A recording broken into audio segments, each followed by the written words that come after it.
Hi everyone, in front of me I've got OnePlus Pad 2 and let me share with you how to set the camera timer on this device.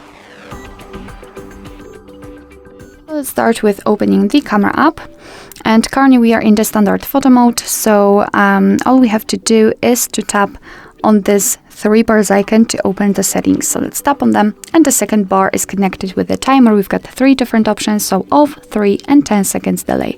Just tap on the option you'd like to use. I'll set 10 seconds delay. As you can see, it is visible in the shutter button, so all we have to do is to tap on it, and from now on your device will count down from 10 or 3 depending on which option you've chosen, and after that time it will simply take a photo.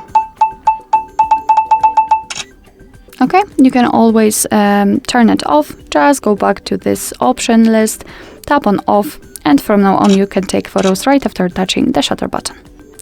Alright, so that will be all. Thank you so much for watching. I hope that this video was helpful, and if it was, please hit the subscribe button and leave the thumbs up.